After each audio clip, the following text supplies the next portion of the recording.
السلام عليكم. عليكم السلام ورحمة الله. كيف حال شيخنا؟ أبو محمد معك.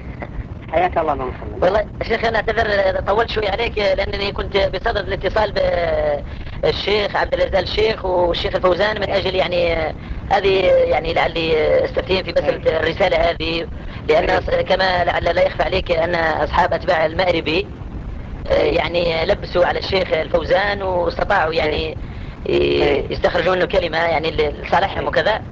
والآن وش كلامه؟ والله كلام قال يعني لما سألوا على الرسالة قال لهم موجود على كل حال بالصوت في شبكة الاستقامة. قال لهم يعني لا الآن وش رأي الآن؟ خيرني كلام الآن والله ما حصلت يا شيخ، قالوا لي مش موجود، والشيخ كذلك الشيخ عبد العزيز غير موجود. اتخذت موعد مع صاحب الهاتف أو المسؤول عن الهاتف في المكتب بتاع الشيخ، قال لي اتصل علي بكرة على الساعة 10 بتوقيت المملكة، قال لي نحولك على الشيخ مباشرة يعني.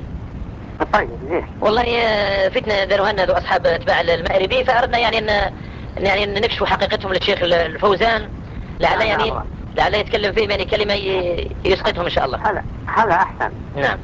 بس أنتم إذا تكلمتم لا تمسون يعني الشيخ، تمرون مثلا في رسالة. طبعا أنا يعني على كل حال أنا وجدت يعني سؤال يعني فيه أدب وكذا كما هو يعني سأقرأ عليه. قلت شيخنا حبيبي وأنا ما أظن المشايخ هؤلاء أنهم سيجيبونكم يعني بنظر. والله الشيخ الآن كلهم عارفون الرسالة. أيوة. وعارفون الرسالة رسالة من. أيوة. ولا عندهم استعداد أنهم يقرؤونها ولا أن ينقدوها. ما مثل الشيخ فهي يعني فهو محل ثقة وخلاص لا يعني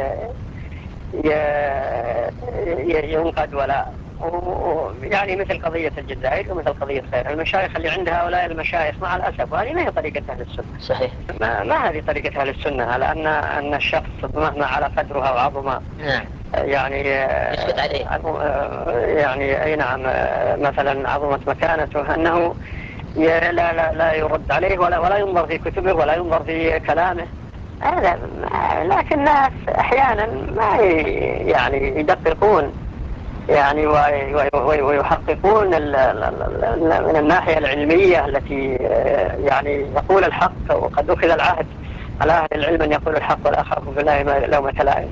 إذا عرفت الأسماء طارت الأحكام، هذه مشكلة. صحيح، نسأل الله العافية والعافية. فأنتم من وجدتم وإلا إن بني عمك فيهم رماح، فيهم يكفيكم من أهل السنة. نعم. وجدتم إجابة من هؤلاء فجيدة فالحمد لله، وإلا يكفي. يعني وأحيانا قد يجيب بناء على الثقة، ما قرأ الرسالة ولا عنده استعداد أن يقول على الحق بأنه حق والباطل بأنه باطل، ما دام أن هذا يعني فلانا من الناس. صحيح. قلت لك يا شيخ إن يعني الآن يعني إن شاء الله أعيد لك السؤال. يمكن تصلوني فيما بعد الله يحفظك. والله يا شيخ الآن مشغول ما عندي.